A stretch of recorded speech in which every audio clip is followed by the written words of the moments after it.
Assalamualaikum. Selamat datang di channel Cerita Novika 2. Semoga hari ini teman-teman dalam keadaan sehat walafiat dan senantiasa diberikan kebahagiaan sepanjang hari. Langit malam itu gelap pekat. Awan hitam menggantung rendah di atas desa Karangjati. Desa kecil yang tersembunyi di balik perbukitan dan pepohonan lebat. Hujan turun tanpa jeda sejak maghrib, memukul-mukul daun, tanah, dan atap rumah dengan ritme monoton. Petir sesekali menyambar, memperlihatkan bayangan pepohonan yang menari-nari di terpa angin. Jalanan berlumpur dan sepi. Bahkan anjing-anjing kampung memilih berteduh di bawah kolong rumah, tak berani menyalak seperti biasanya. Di ujung jalan masuk desa, tepat di bawah gapura tua berlumut yang bertuliskan, "Selamat datang di Desa Karangjati." Sebuah gerobak nasi goreng berdiri sendiri di tengah gerimis yang mulai mereda.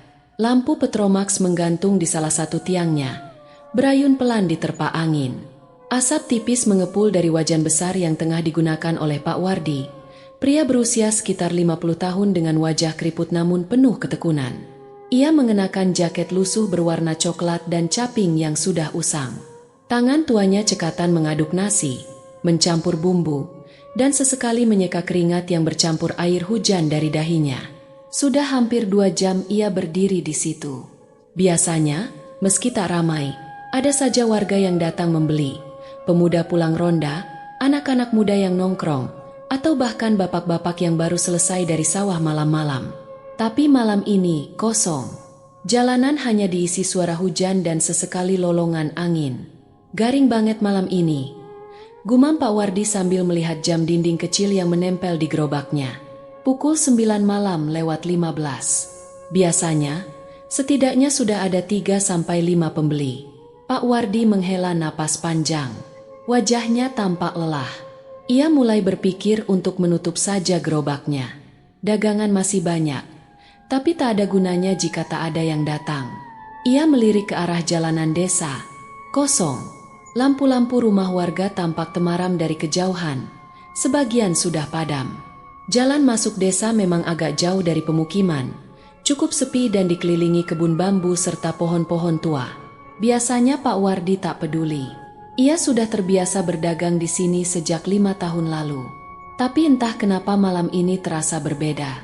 Terasa kosong dan sunyi yang aneh, seperti ada sesuatu yang diam-diam mengintip dari balik gelap.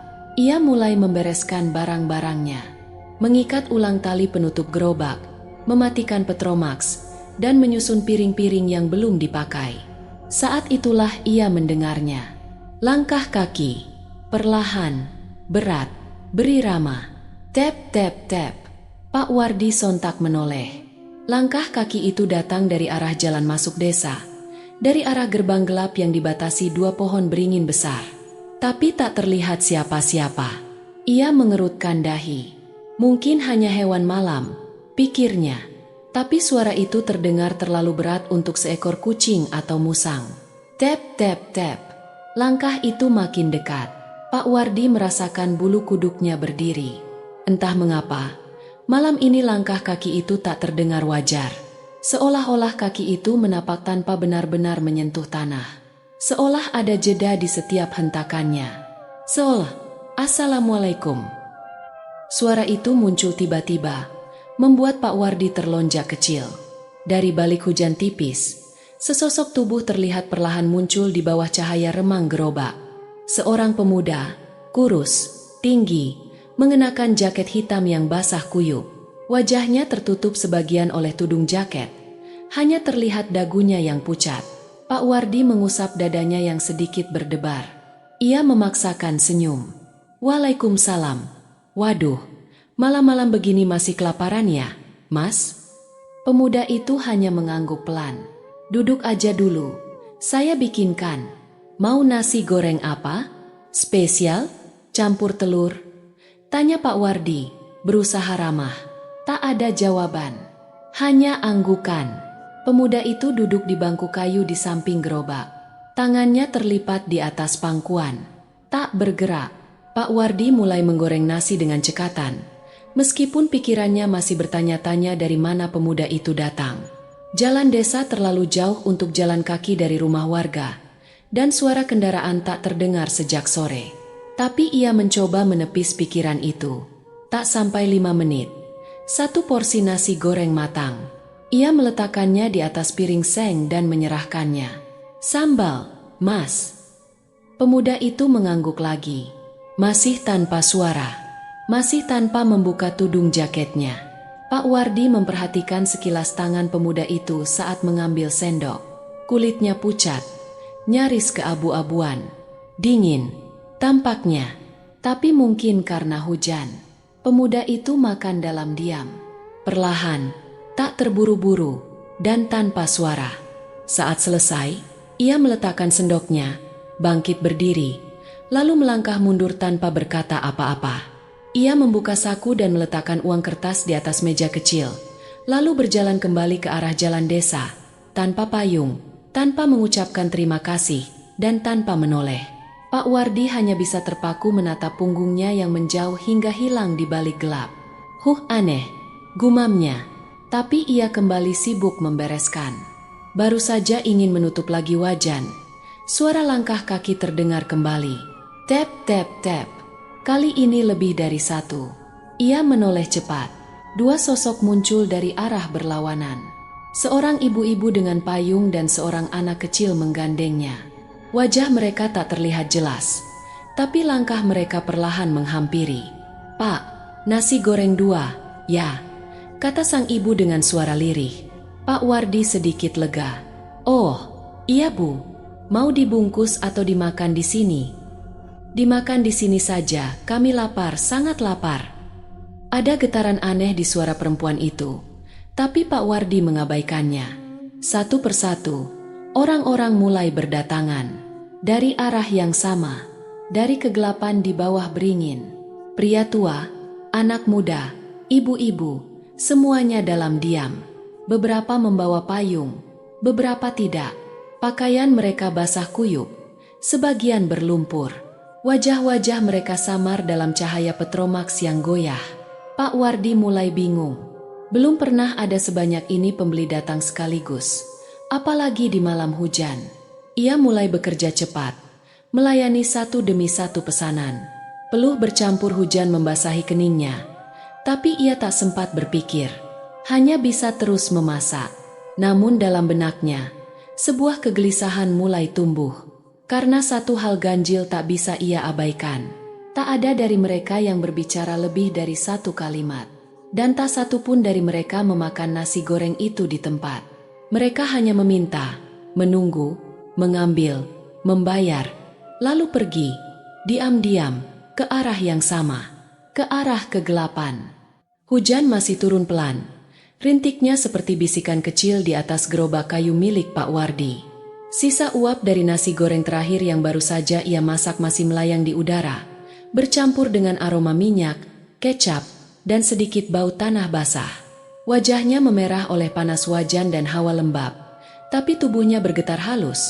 Entah oleh udara malam atau oleh perasaan aneh yang menyelimuti sejak pemuda pertama itu datang. Ia masih tertegun. Matanya menatap kosong ke arah tempat pemuda itu duduk barusan. Bangku kayu di samping gerobak masih basah, seperti tak pernah diduduki siapa-siapa. Padahal tadi jelas ia melihat pemuda itu makan di sana, menyeruput, mengunyah, lalu meletakkan sendok dan pergi begitu saja. Tapi kapan? Pak Wardi mengedarkan pandangan. Jalan menuju desa kembali sepi, diselimuti bayangan hitam pepohonan yang bergoyang lembut. Tak ada jejak langkah, tak ada suara, tak ada apapun selain sunyi yang menekan dadanya. Dia menunduk ke meja kecil tempat ia biasa meletakkan uang kembalian. Ada selembar uang 5 ribuan yang tadi diletakkan pemuda itu. Uang yang sekarang basah kuyup, bukan seperti uang yang habis terkena gerimis biasa, tapi seperti dicelupkan ke dalam air semalaman. Kusut, licin, dan berbau apek. Pak Wardi menatap uang itu dengan alis mengerut. Ia menyentuhnya ragu-ragu. Uang itu dingin sekali, terlalu dingin. Baru saja ia hendak memungutnya, suara langkah kaki terdengar lagi. Tap, tap, tap. Perlahan, berat, dari arah yang sama, jalan masuk desa. Kali ini muncul sosok lain. Seorang lelaki paruh baya dengan topi petani, mengenakan jaket plastik bening seperti mantel hujan, tapi berlumuran lumpur. Ia berjalan tertatih seolah kakinya berat, lalu berhenti di depan gerobak. "Nasi goreng satu." Suaranya serak, nyaris tak terdengar. Pak Wardi mengangguk cepat, berusaha menyembunyikan rasa gugupnya. "Iya, Pak, mau pedas?" Lelaki itu mengangguk tanpa berkata. Pak Wardi mulai menggoreng lagi. Tangannya gemetar sedikit saat menuangkan minyak.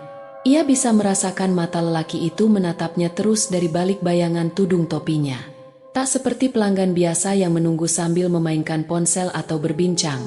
Sosok ini hanya diam, mematung. Lalu saat nasi goreng matang dan disajikan, lelaki itu mengambil piringnya dan berdiri diam selama beberapa detik. Menatap makanan itu lama, sebelum akhirnya berbalik pergi, membawa piringnya. "Heh, Pak, itu buat dimakan di sini," seru Pak Wardi, hampir spontan. Lelaki itu tak menjawab. Ia terus berjalan menjauh, membawa nasi goreng itu entah kemana. Pak Wardi hendak mengejar, tapi langkahnya tercekat saat melihat lelaki itu menyeberang jalan lalu, menghilang di balik kabut. Bukan masuk rumah, bukan berbelok ke gang, menghilang. Pak Wardi berdiri mematung. Ia menyadari satu hal yang membuat tubuhnya kembali menggigil. Suara langkah kaki lelaki itu tak menimbulkan bunyi. Belum sempat ia mencerna semuanya, pembeli berikutnya datang. Seorang ibu tua yang berjalan perlahan sambil memeluk tas kain di dadanya.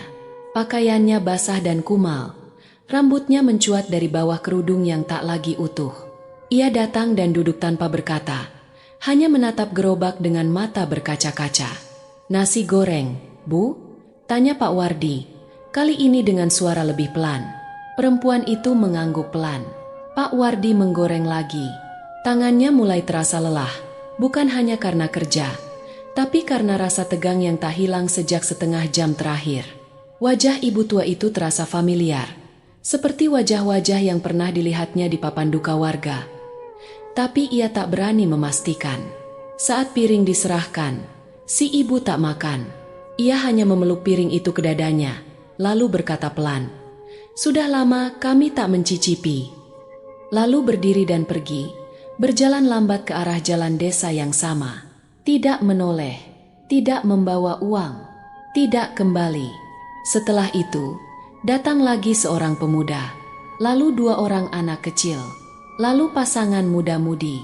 Semua datang dengan cara yang sama, dari arah gelap, diam, memesan, dan pergi begitu saja. Tak satu pun dari mereka berbincang, tak satu pun dari mereka memakan makanannya di tempat. Dan lebih mencurigakan lagi, beberapa dari mereka membawa piring, dan piring itu tak pernah kembali. Pak Wardi mulai panik, tapi ia juga terjebak di antara rasa takut dan rasa tanggung jawab. Masa ia mereka semua? Pikirnya. Tapi pikiran itu terlalu gila untuk diterima. Tapi ada hal yang tak bisa ia abaikan lagi. Satu persatu wajah-wajah pembeli malam itu mulai tampak semakin aneh. Beberapa di antara mereka tidak memiliki bayangan di tanah. Beberapa menatap kosong dengan mata yang tak memantulkan cahaya.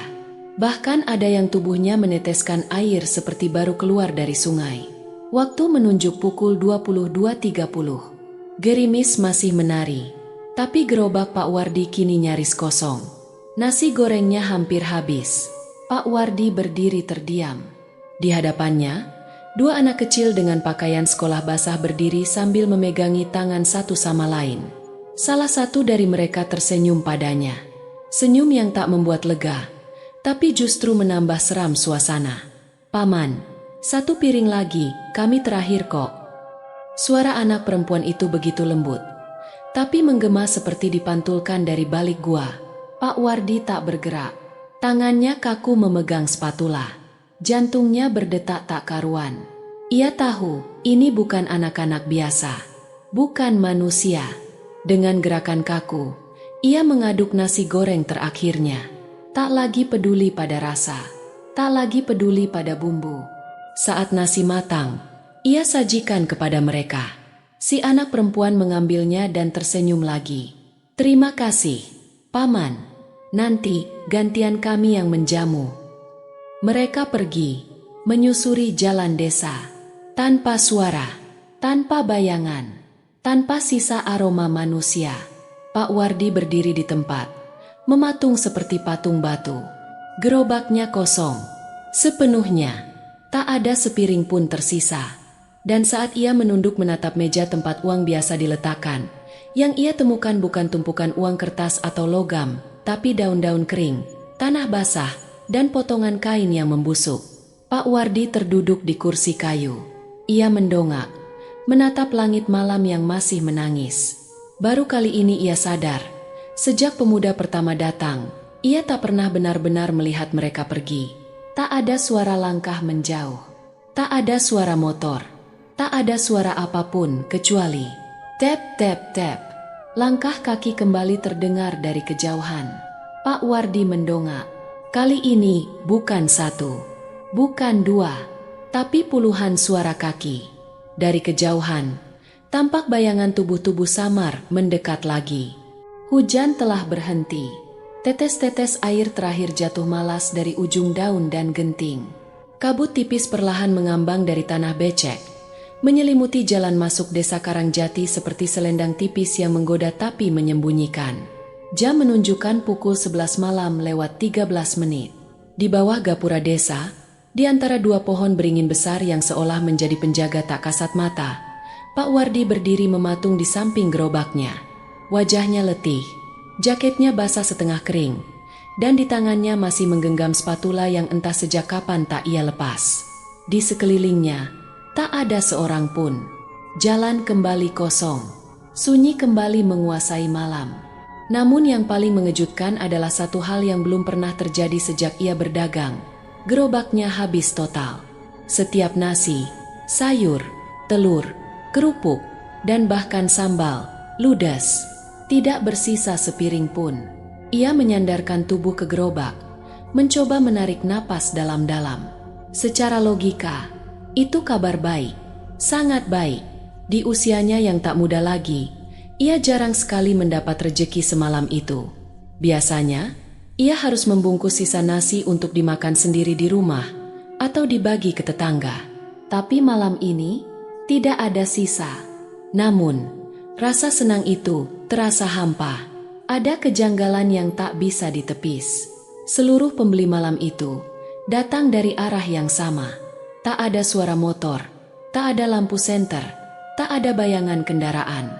Mereka berjalan kaki, semua dalam gelap, dalam gerimis, dalam senyap.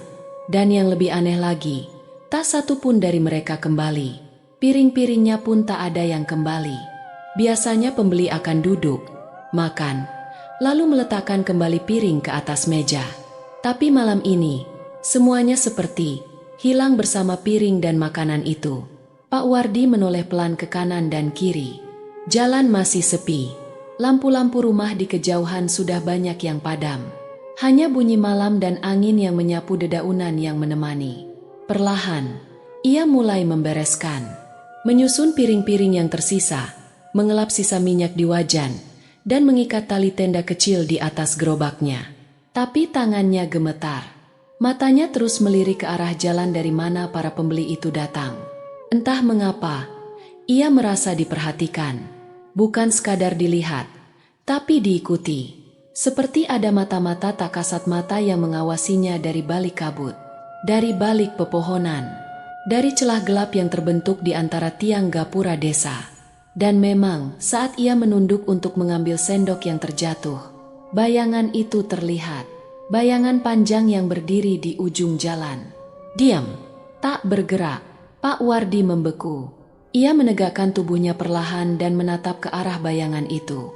Tapi, tak ada siapa-siapa. Hanya kabut. Mungkin hanya bayangan dari pohon. Namun ketika ia membalik badan untuk mengambil lentera, bayangan itu berpindah. Lebih dekat. Ia tak mendengar suara langkah. Tak merasakan tanah bergetar. Tapi bayangan itu jelas bergeser, seolah hanya perlu kedipan mata untuk muncul lebih dekat. Pak Wardi menelan ludah. Tiba-tiba, suara jantungnya terdengar begitu keras. Ia mencoba menenangkan diri. Mungkin aku kecapean, bisiknya. Ia mendorong gerobak pelan, bersiap pulang. Roda gerobak berdecit saat melewati genangan air. Jalan menuju rumahnya melintasi pematang sawah, melewati sedikit jalan berkelok di pinggir desa. Biasanya, dia menikmati perjalanan pulang ini, sepi, damai, dan memberi ruang untuk berpikir. Tapi malam ini, tidak.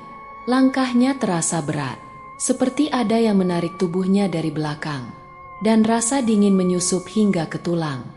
Beberapa meter berjalan, ia kembali mendengar sesuatu. Langkah kaki, tapi kali ini bukan hanya satu. Banyak, terlalu banyak. Tap, tap, tap. Terdengar lembut di belakangnya, seperti sekumpulan orang yang berjalan di tanah basah tanpa alas kaki. Ia berhenti, menoleh. Kosong. Ia meneguk ludah. "Siapa di sana?" serunya, mencoba terdengar tegas. Tak ada jawaban, hanya angin. Ia kembali mendorong gerobaknya. Lebih cepat, tapi langkah-langkah itu ikut bergerak. Seiring ia mempercepat dorongan, suara langkah itu juga makin cepat. Tap, tap, tap, tap. Ia mulai berkeringat, bukan karena lelah, tapi karena ketakutan yang menggumpal di dadanya. Jangan-jangan mereka belum selesai. Pikirnya ngeri. Tiba-tiba, lampu lentera padam. Gelap, total. Pak Wardi berhenti mendadak. Ia mendongak, menatap sekeliling. Lautan kabut menyelimutinya. Ia hanya bisa melihat gerobaknya dan beberapa langkah di sekelilingnya. Tak ada suara, tak ada cahaya, tak ada arah. Dan lalu, bisikan, "Masih lapar? Belum kenyang? Satu lagi, Pak. Kami suka nasi gorengmu." Suara-suara itu datang dari segala arah. Lembut, lirih, menembus telinga seperti angin. Tapi tak satu pun terlihat siapa pemilik suara itu. Pak Wardi jatuh terduduk. Tubuhnya gemetar. Keringat dingin membanjiri punggungnya. "Jangan ganggu aku," bisiknya, menutup telinga. "Aku hanya jualan, aku gak tahu kalian siapa." Namun suara itu terus berdatangan. Semakin dekat, semakin jelas. Dan lalu sebuah tangan menyentuh pundaknya. Pak Wardi menjerit dan meloncat, menoleh ke belakang. Tak ada siapa-siapa, tapi ia yakin. Ia merasakan tangan itu, dingin, lembab, dan berat seperti daging busuk. Ia berdiri tergopoh-gopoh, meninggalkan gerobaknya, berlari, meninggalkan semuanya. Tak peduli lagi pada wajan, piring, atau sisa peralatan. Ia hanya ingin pulang. Namun langkah-langkah itu tetap mengikutinya. Tap, tap, tap. Kadang terdengar dari depan, kadang dari belakang. Jalan yang ia lewati seperti tak berujung. Seolah ia berjalan di tempat yang sama, terus-menerus. Dan lalu, ia sampai di persimpangan. Tapi yang mengejutkannya bukan jalan rumahnya yang ada di sana, melainkan gapura desa, gapura tempat ia berjualan. Ia kembali ke tempat semula, tapi gerobaknya sudah tak ada. Yang tersisa hanyalah setumpuk piring pecah, sisa nasi berserakan, dan genangan air berwarna merah tua. Pak Wardi berdiri di sana, terengah, mata terbuka lebar. Di kejauhan, dari balik kabut, muncul kembali para pembeli. Mereka berdiri berjajar, diam, menatapnya. Wajah-wajah pucat, mata kosong, tubuh basah kuyup dan membusuk. Dan di antara mereka, si pemuda pertama. Kini, wajahnya terlihat jelas, mayat, dengan kulit pucat membiru dan mata kosong seperti kolam mati. Ia tersenyum. "Terima kasih, Pak, tapi masih banyak yang lapar." Matahari pagi terbit dengan malu-malu di atas desa Karangjati. Cahaya kuning pucat menyusup dari celah awan tipis, menyinari pepohonan yang masih basah oleh hujan semalam. Udara terasa segar, tapi dingin menempel kuat di kulit seperti sisa dari sesuatu yang belum tuntas. Di dalam rumah kayu sederhana yang berada di pinggir desa, Pak Wardi duduk diam di atas tikar, memandangi lantai dengan tatapan kosong. Tangan kanannya menggenggam gelas teh panas yang sudah hampir dingin. Sejak kembali semalam, atau lebih tepatnya, setelah berlari terbirit-birit dan jatuh di depan rumah tetangganya, ia belum benar-benar bicara pada siapapun. Tapi pagi ini, ia merasa perlu bicara, perlu mengeluarkan semuanya. Setelah mandi dan salat, Pak Wardi memberanikan diri mendatangi Pak Lurah Hashim, salah satu tokoh tertua dan paling dihormati di desa itu. Lelaki berusia lebih dari 70 tahun itu tinggal di rumah tua beratap sirap, tak jauh dari masjid. Ia dikenal bijak, meski jarang bicara. Tapi kalau orang sudah bicara dengannya, biasanya jawaban yang didapat tidak main-main. "Jadi, kamu bilang semua daganganmu habis?" tanya Pak Hashim, menatap tajam dari balik kacamata tuanya. Pak Wardi mengangguk. Wajahnya masih pucat. "Bukan cuma habis, Pak, tapi saya yakin yang beli itu bukan orang biasa." Pak Hashim diam sejenak. Ia menghela napas panjang, lalu bangkit dari kursi rotannya dan melangkah ke arah jendela. Ia membuka tirai bambu, menatap ke arah jauh, ke arah jalan masuk desa. "Kamu jualan di bawah gapura lagi semalam?" "Iya, seperti biasa. Tapi karena hujan deras, saya pikir nggak bakal ada yang datang." Tiba-tiba, satu orang datang, lalu dua, lalu puluhan. Semuanya jalan kaki. "Pak, diam." Wajahnya pucat, dingin, dan yang paling aneh, Pak Wardi menelan ludah. Mereka semua hilang setelah dapat makanannya. Ada yang bawa piring saya, ada yang senyumnya dingin. Bahkan ada anak kecil yang bilang, "Nanti gantian kami yang menjamu." Saya lari pulang. "Pak, gerobak saya tinggal." Pak Hashim memejamkan mata. "Lama, kamu lihat mereka datang dari arah mana?" tanyanya pelan. "Dari arah jalan masuk desa. Semua dari arah sana. Nggak satu pun dari pemukiman." Pak Hashim membalikan badan, menatap Pak Wardi dengan serius. "Kamu tahu, Wardi, jalan ke arah gapura itu bukan jalan biasa, bukan sekadar gerbang desa. Banyak yang nggak tahu, karena kita sengaja nggak cerita ke pendatang atau anak-anak muda. Tapi dulu, di tahun 93, di jalan itu pernah terjadi kecelakaan besar." Pak Wardi menegang. "Kecelakaan?" Pak Hashim mengangguk pelan. Satu bus pariwisata membawa rombongan warga dari luar desa, habis menghadiri acara syukuran. Bus itu mengalami remblong saat melewati turunan dekat hutan bambu, lalu terguling dan menabrak gapura desa sebelum masuk ke pemukiman. Seluruh penumpang meninggal di tempat, 42 orang.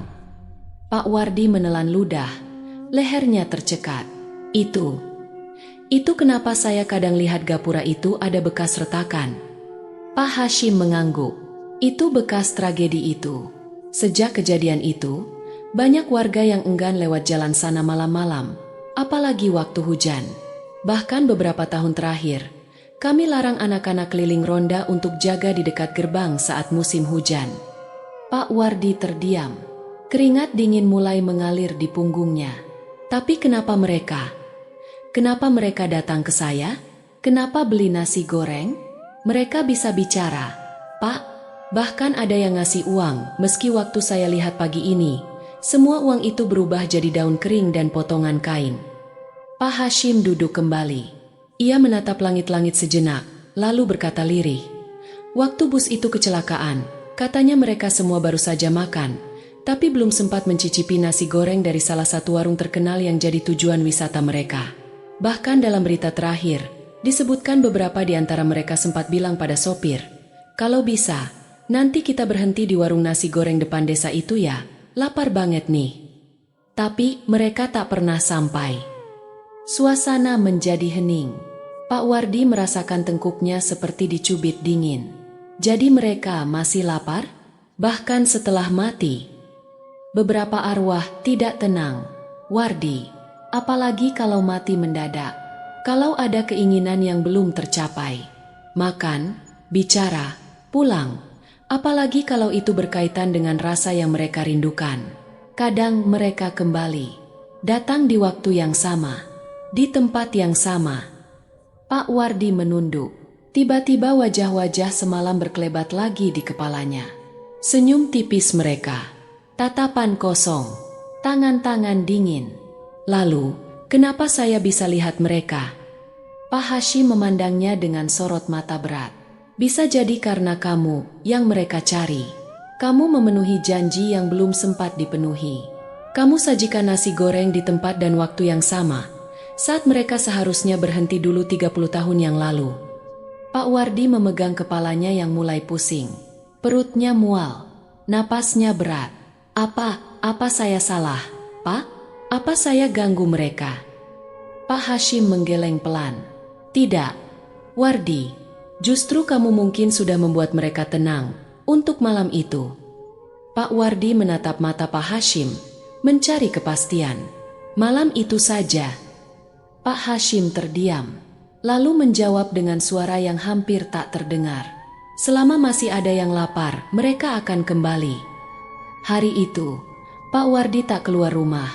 Ia hanya berdiam diri di dalam, menatap dapur kecilnya, mengelus gerobaknya yang berhasil ia ambil kembali saat subuh dengan bantuan tetangga. Aneh, gerobak itu masih utuh, tapi piring-piring yang dibawa memang tak pernah ditemukan.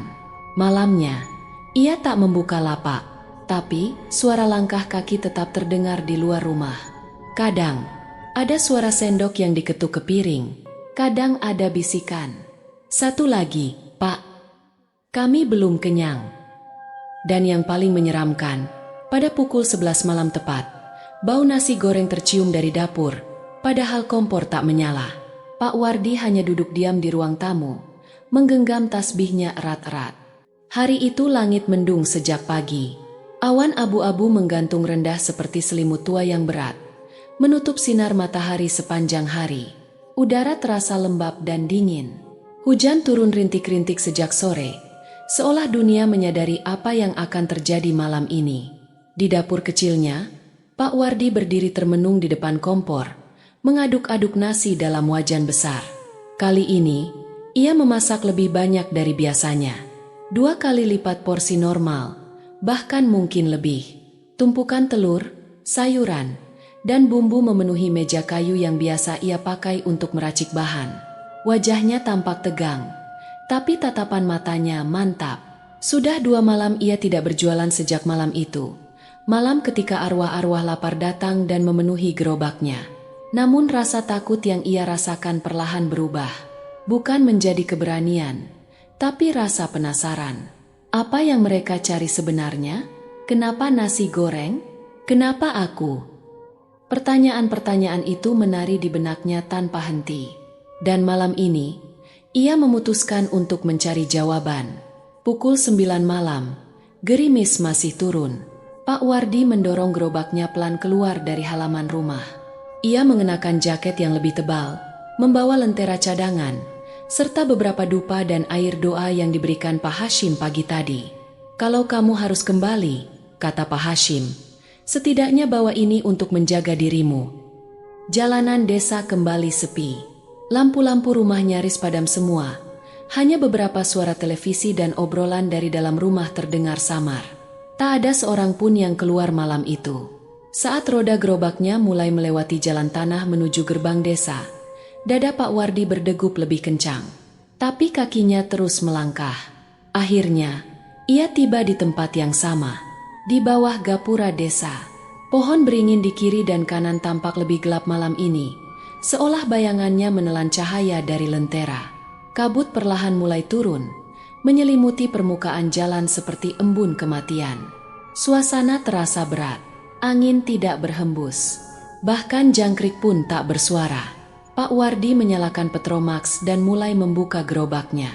Ia meletakkan kursi kayu, membuka tutup wajan, dan menyiapkan sendok serta piring. Hanya beberapa menit setelah semuanya siap, ia menyulut dupa, membaca doa pelan, dan mulai menunggu. Tak butuh waktu lama. Mereka datang. Sosok pertama muncul dari balik kabut, berjalan perlahan. Sama seperti sebelumnya, seorang pemuda dengan jaket hitam dan tudung menutupi wajahnya. Ia berjalan pelan dan duduk di kursi kayu di samping gerobak. Assalamualaikum. Suaranya pelan dan bergema lirih, seperti berbicara dari dasar sumur. Waalaikumsalam, jawab Pak Wardi, lebih tenang daripada sebelumnya. 1 nasi goreng. Pemuda itu mengangguk. Saat Pak Wardi menggoreng, dua sosok lain muncul. Seorang ibu membawa anak kecil, lalu sepasang remaja laki-laki dan perempuan. Semuanya datang dari arah yang sama, jalan menuju kebun bambu, tempat tragedi kecelakaan dulu terjadi. Lambat laun, makin banyak yang datang. Gerobak Pak Wardi dikerumuni oleh puluhan pembeli. Semuanya diam, berdiri atau duduk dengan mata kosong. Wajah-wajah mereka tampak jelas kini di bawah cahaya lentera, pucat, lebam, basah, dan beberapa dengan luka di dahi, dada, atau tangan. Ada yang kepalanya sedikit miring, seolah patah.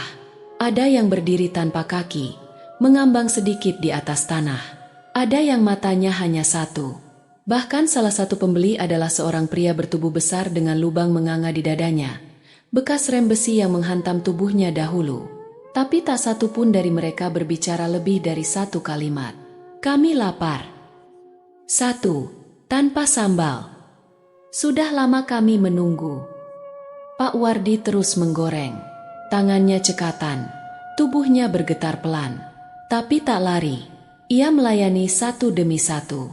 Meletakkan nasi di piring-piring yang lama-kelamaan terasa berat dan dingin. Seperti diserahkan ke tangan yang bukan dari dunia ini. Lalu, saat setengah wajan terakhir, sosok itu datang. Bukan dari kabut, tapi berdiri tepat di samping gerobak. Entah sejak kapan. Ia mengenakan kemeja putih penuh bercak darah. Celananya sobek, wajahnya hancur di sisi kanan, dan matanya hanya satu, yang tersisa menatap Pak Wardi lekat-lekat. Dia tak memesan, tak bicara, tapi berdiri diam sambil menatap langsung ke mata Pak Wardi. Pak Wardi ingin mengalihkan pandangan, tapi tak bisa. Lalu, dengan suara dalam yang nyaris tak manusiawi, ia berkata, "Terima kasih, kami lapar sejak lama." Pak Wardi membeku. Suara itu tidak hanya terdengar di telinga, tapi menyusup ke dalam pikirannya. Suara yang menggema dari dunia lain. Dingin, mati. Dan ketika pria itu mengedipkan matanya yang satu, semua suara lain di sekitar gerobak hilang. Pak Wardi menoleh. Semua pembeli diam mematung, menatapnya dengan sorot kosong yang mengerikan. Mereka tidak makan, tidak bergerak. Mereka hanya menatap. Ini cukup, kan? Tanya Pak Wardi pelan, nyaris putus asa. Saya sudah masak semuanya. Saya kembali. Kalian bisa tenang, kan? Tidak ada jawaban.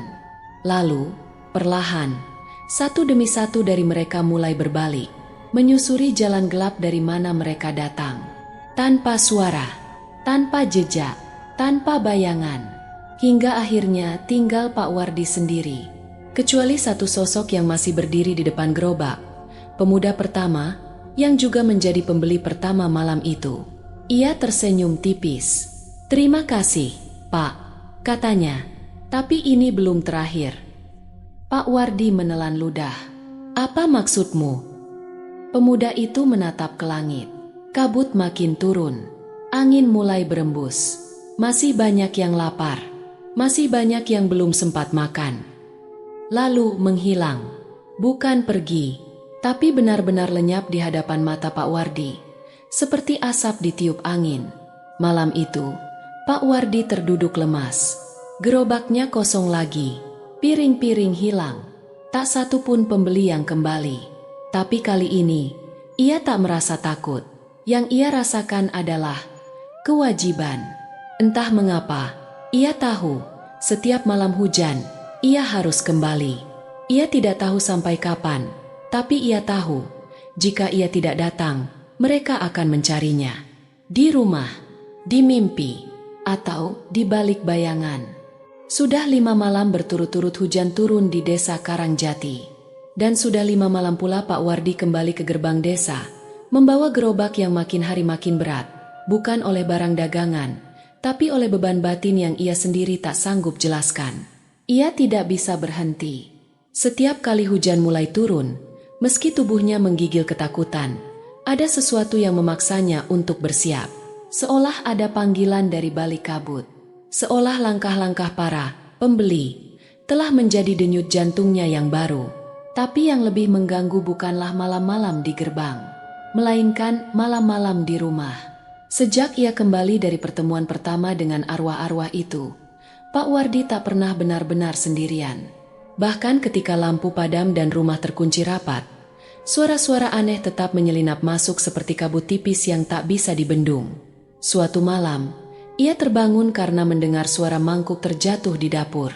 Saat ia bangun dan menyisir ruangan dengan senter, semua mangkuk utuh di tempatnya. Tapi ada jejak minyak di meja. Dan bau nasi goreng. Bukan bau biasa. Bau yang sama seperti saat ia menggoreng dengan bumbu lama yang sudah terlalu sering dipakai. Ketika wajan mulai gosong di pinggirnya. Bau yang dahulu sering ia abaikan saat malas mencuci bersih alat-alatnya. Beberapa malam kemudian, ia mendengar langkah kaki di loteng, meski ia tahu tak ada siapapun di atas. Langkah kaki itu lambat berat, seolah kaki yang berjalan dengan sepatu basah dan lumpur. Dan setiap kali ia menyalakan lampu untuk memeriksa, lampu berkedip, lalu padam. Hingga suatu malam, ketika suara itu makin sering datang dan mimpi buruk makin jelas, Pak Wardi memutuskan kembali menemui Pak Hashim. Ia datang pagi-pagi, wajahnya pucat, mata merah, dan tubuhnya lebih kurus dari seminggu lalu. "Pak Hashim, saya nggak kuat lagi." Pak Hashim mengajaknya duduk. Tatapan matanya lembut, tapi penuh keraguan. "Kamu masih balik ke gerbang itu tiap malam?" Pak Wardi mengangguk. "Saya merasa saya harus. Kalau tidak, mereka datang ke rumah. Tapi semakin sering saya ke sana, saya merasa mereka mengenali saya. Seolah saya bukan hanya tukang nasi goreng biasa buat mereka. Seolah saya punya urusan yang belum selesai." Pak Hashim menatapnya dalam. "Kamu pernah kenal rombongan korban kecelakaan itu?" Pak Wardi menggeleng. "Saya rasa tidak. Tapi saya memang sudah jualan nasi goreng sejak dulu. Bahkan sebelum kejadian tahun 93 itu." Pak Hashim terdiam sejenak, lalu mengambil sebuah buku catatan tua dari laci. Ia membukanya, membolak-balik halaman, lalu menunjukkan sebuah halaman kepada Pak Wardi. Di sana tertulis daftar nama korban kecelakaan bus tahun 93, beserta tanggal dan tempat keberangkatan mereka. Mereka berangkat dari kota sebelah, dan sempat berhenti di Pasar Lama Karangjati. Disinilah, Pak Hashim menunjuk sebuah catatan kecil di bawahnya. Tertulis bahwa beberapa korban membeli makanan dari pedagang di sekitar pasar. Dan satu-satunya tukang nasi goreng di sana waktu itu adalah kamu. Pak Wardi menegang. Keringat dingin langsung mengucur dari pelipisnya. Saya nggak ingat, Pak."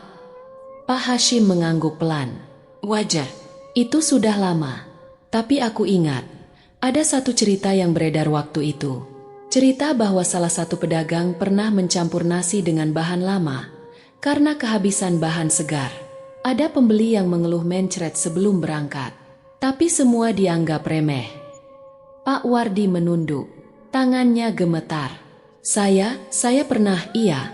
Waktu itu saya kehabisan daging ayam. Saya pakai sisa kemarin, tapi cuma 1 malam. Saya pikir nggak apa-apa, saya pikir cuma hambar sedikit. Kalau benar itu makananmu. Suara Pak Hashim mulai berat. Mungkin mereka kembali bukan hanya karena lapar, tapi karena ada hutang rasa.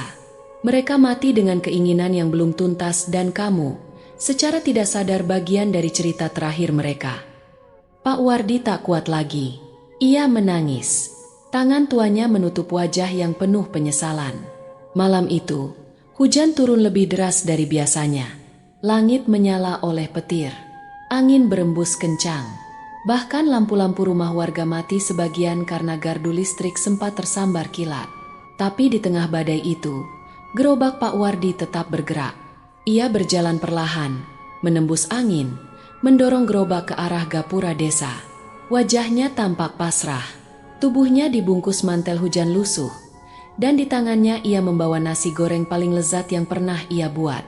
Bumbu lengkap, ayam segar, sambal terbaik. Untuk malam ini, ia ingin menebus semuanya. Dan seperti biasa mereka datang. Tapi kali ini, jumlah mereka lebih banyak. Bayangan dari balik kabut.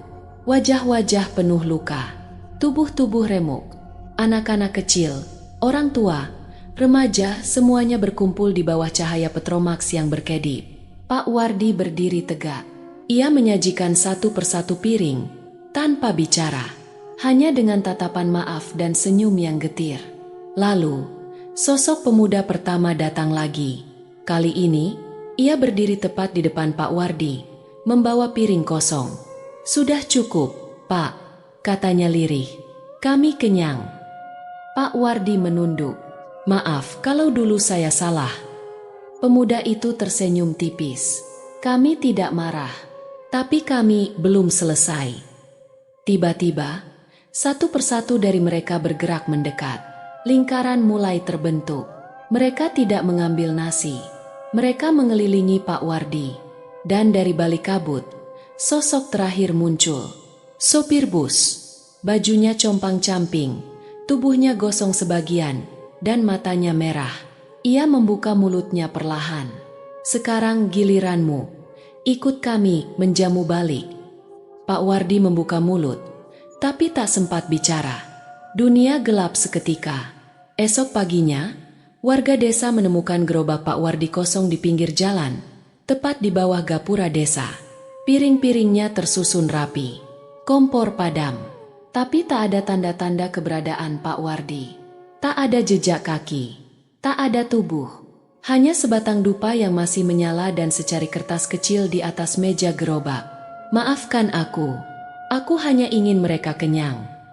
Pak Hashim datang paling awal ke lokasi. Ia berdiri lama di depan gerobak, lalu berbisik pelan. "Semoga kau tenang, Wardi. Semoga mereka juga tak kembali." Tapi dari balik pohon beringin, angin berembus lirih, dan jika didengarkan baik-baik, suara langkah kaki masih terdengar. Demikian cerita hari ini. Semoga teman-teman dapat terhibur dan dapat mengambil hikmah kebaikan isi di dalamnya. Jangan lupa juga bagikan cerita ini kepada teman-teman yang lain agar mereka juga bisa mendapatkan hiburan yang sama.